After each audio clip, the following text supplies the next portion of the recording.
Assalamualaikum warahmatullahi wabarakatuh. Hari ini saya punya tema yang sangat menarik, terutama bagi mahasiswa yang sedang mengontrak skripsi, terutama skripsi manajemen ya. Di sini temanya adalah cara cepat memilih judul skripsi. Kita fokusnya contohnya gitu ya, yang akan kita bahas adalah skripsi manajemen sumber daya manusia ya. Oke, ada beberapa tips yang bisa kalian pakai supaya kalian bisa cepat memilih judul yang tepat gitu ya. Artinya tepat di sini adalah ketika kalian mengajukan kepada prodi ataupun jurusan, judul ini diterima oleh mereka.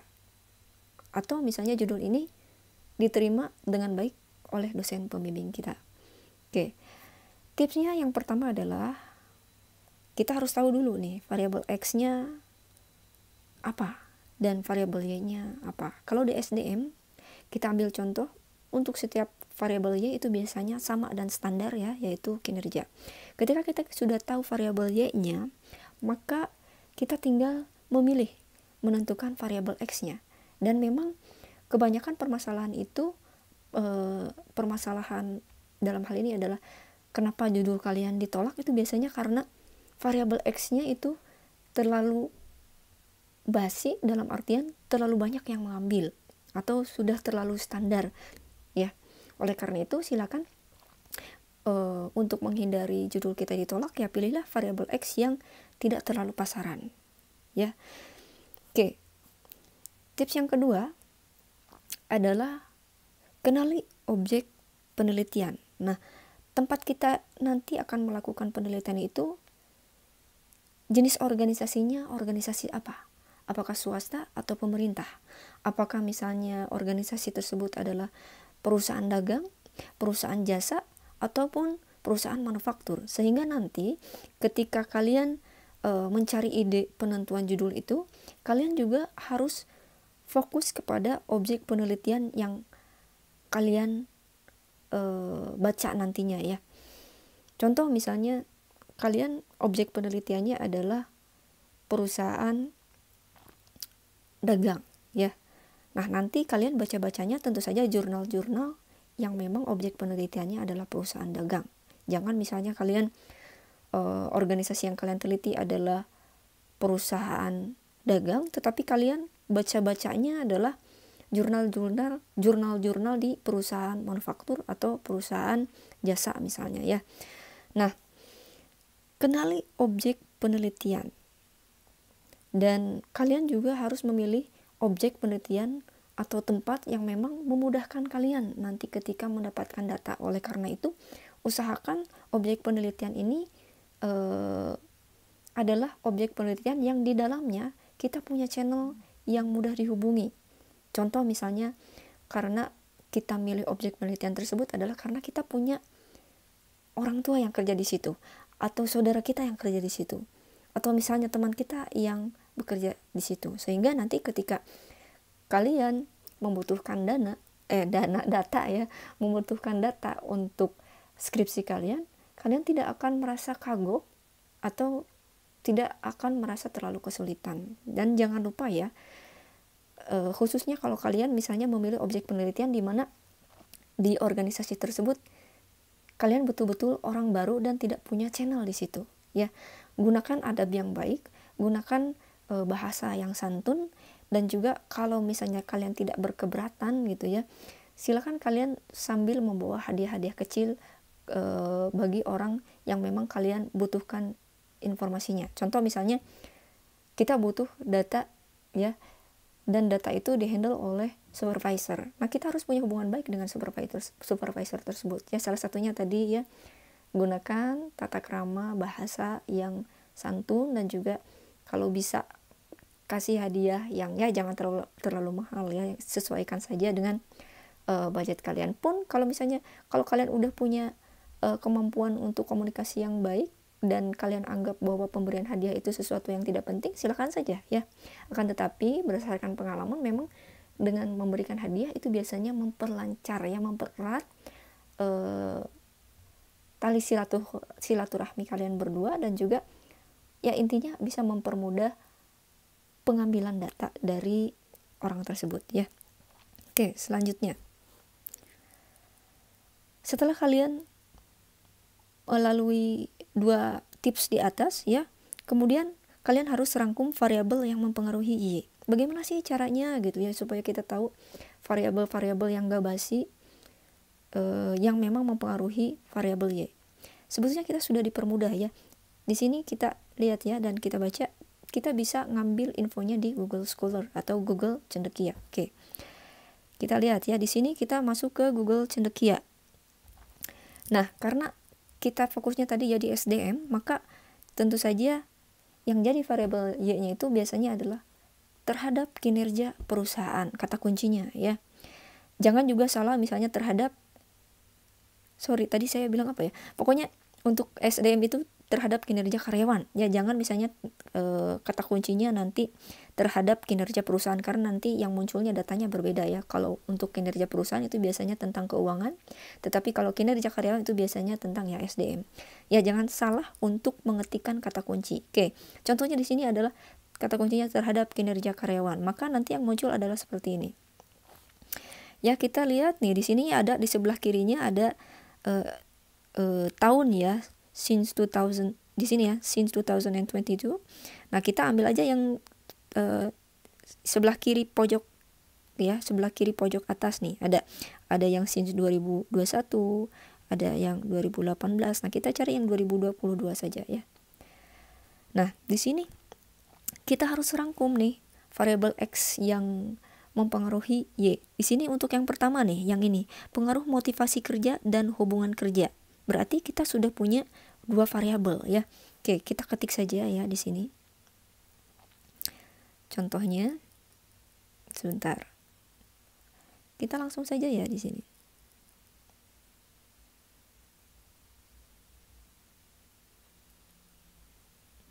New slide ya. Variabel X. Oke, kita lihat lagi ya yang tadi. Motivasi kerja dan hubungan kerja. Motivasi kerja dan hubungan kerja. Di sini kita punya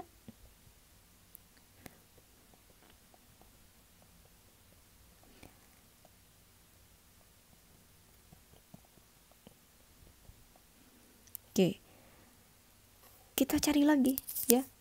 Untuk yang kedua nih, ada pengaruh disiplin kerja, kompetensi, dan pengawasan ya terhadap kinerja. Berarti kita punya tambahan lagi 3 variabel ya, disiplin, kompetensi, dan pengawasan.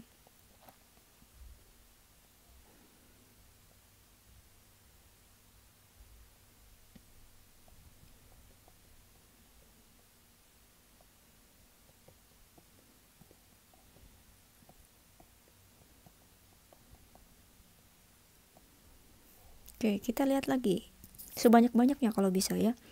Pengaruh disiplin, ini yang ketiga ya. Tapi tadi disiplin kita sudah. Pelatihan kerja, nah sekarang kita ada tambahan pelatihan kerja.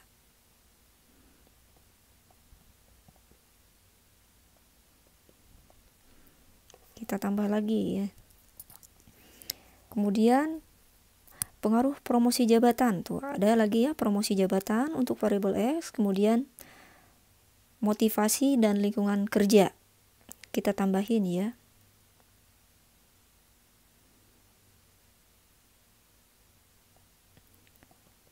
Promosi jabatan tadi ya. Kemudian ada motivasi tadi ya untuk variabel X-nya. Terus juga ada lingkungan kerja. Ada apa lagi? Kalau misalnya sudah kalian anggap cukup dan misalnya kalian menemukan variabel yang kayaknya sangat jarang diambil dan kalian pengen supaya supaya potensi diterima judul itu oleh pembimbing kita itu besar. Nah, kalian langsung ditandai saja ya. Nah, di sini nih ada pengaruh work from home. Nih, ini nggak basi nih ya. Kalian bisa ya menjadikan, sebentar, kita ketik dulu ya. Pengaruh WFH ya terhadap kinerja tadi ya. Dan sebetulnya masih banyak lagi dan kalian bisa merangkumnya. Nah, karena hari ini kita cuma contoh saja, Oke, kita kembali ke sini. Tipsnya rangkum, ini yang ketiga ya. Rangkum variabel yang mempengaruhi Y. Ya, variabel X maksudnya di sini ya. Variabel X yang mempengaruhi Y. Oke.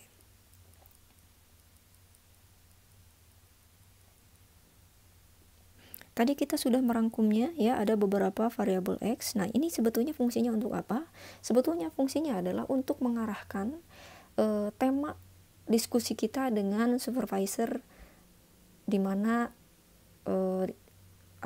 dia itu yang menjadi sumber informasi kita ya.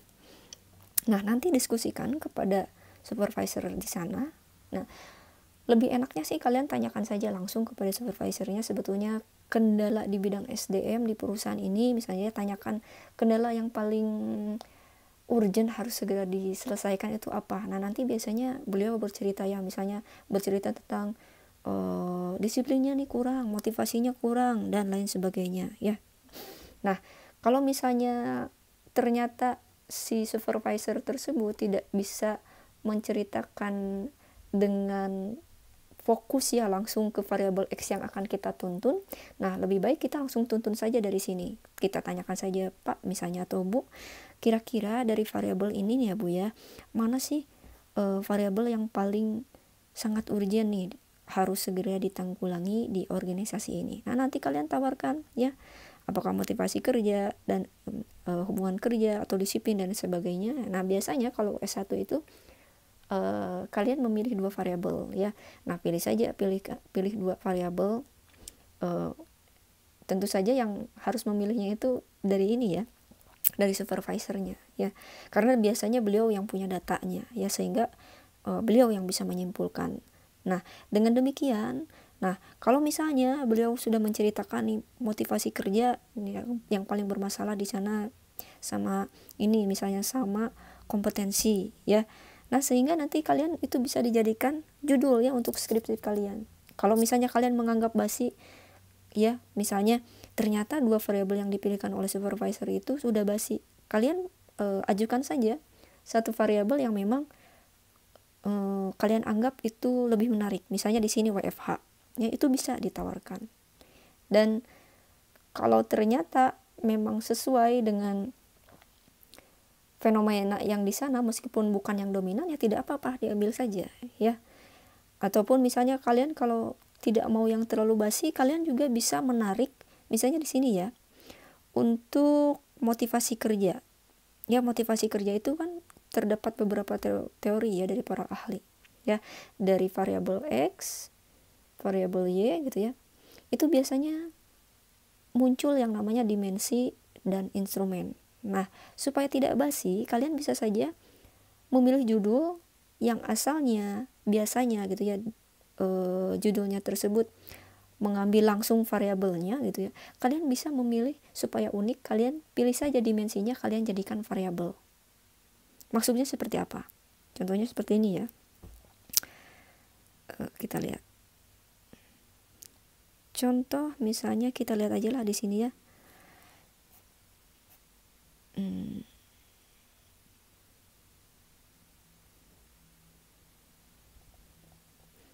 Biasanya kita bisa lihat di paradigma penelitian.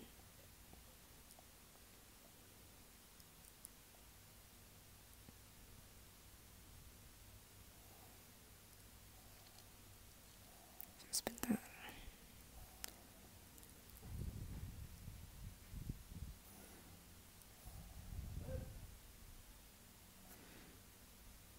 Kata kuncinya kita rubah ya.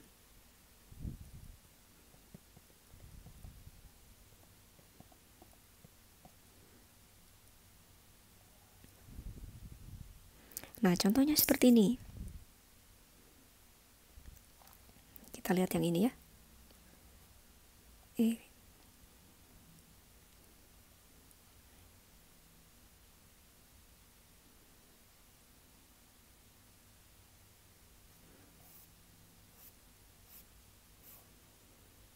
Nah, di sini kita lihat maksud Ibu tadi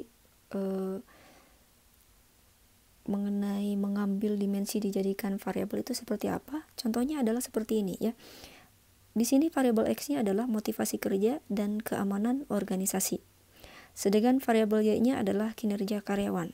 Nah, supaya judul kita lain daripada yang lain atau jarang gitu ya diambil oleh orang lain, kita bisa menjadikan dimensi itu ditarik menjadi variabel ya, menjadi variabel Y. Misalnya kita contohnya di sini ada variabel X-nya ya yang akan kita buat unik ya. Nah, di sini motivasi kerja ini variabel X-nya. Kemudian dimensinya adalah intrinsik dan ekstrinsik. Nah, nanti kalian bisa ambil saja judulnya ya, motivasi kerja intrinsik ya, judulnya misalnya pengaruh motivasi kerja intrinsik dan keamanan organisasi terhadap kinerja karyawan ya. Sehingga variabel X1-nya itu lebih unik ya, dan nanti insya Allah ya potensi diterima judul kalian oleh pembimbing kalian itu sangat tinggi gitu. Jadi kalian gak capek nanti ketika bimbingan udah langsung di ACC gitu ya judulnya. Oke, untuk contoh yang kedua misalnya bagaimana nih kalau yang variabel X2-nya nih yang dijadikan unik gitu ya. Bisa saja misalnya kalian nanti bikin judulnya pengaruh motivasi kerja terhadap keamanan organisasi afektif ya, karena di sini dimensinya ada afektif, ada normatif, ada kontinu ya.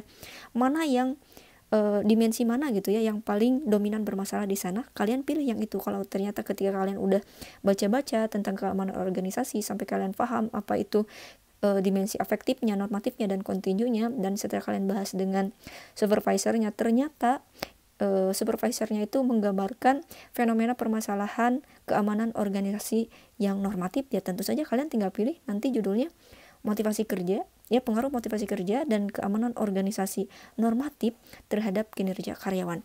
Nah, biasanya potensi diterima judul kalian ketika kalian mengambil dimensi menjadi variabel X itu sangat tinggi ya. Tapi kalau misalnya kalian kekeh gitu ya, mau judul yang biasa-biasa aja tetapi jarang diambil orang juga nggak apa-apa. Misalnya pengaruh motivasi kerja terhadap terhadap pengaruh motivasi kerja dan WFH terhadap kinerja karyawan ya, itu pilihannya kembali ke karyawan kepada kalian ya, maksud ibu. Yang jelas memang kalau di tempat saya bekerja ya, terutama orang-orang atau misalnya terutama jika dosen pembimbing kalian adalah mereka yang duduk di P3M ya, di LP3M, biasanya mereka lebih tertarik kepada judul-judul yang unik, yang tidak basi, artinya tidak banyak diambil orang ya. Jadi kebanyakan dari mereka itu lebih memilih meng-ACC judul yang memang kalau di tempat saya gitu ya, yang memang mahasiswa itu memilih menarik dimensi dan dijadikan variabel.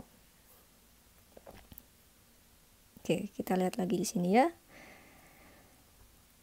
Nah, yang keempat tadi diskusikan dengan manajer sudah dibahas ya, kebetulan tadi sudah dibahas, dan pilih judul juga sudah dibahas ya. Oke, terima kasih.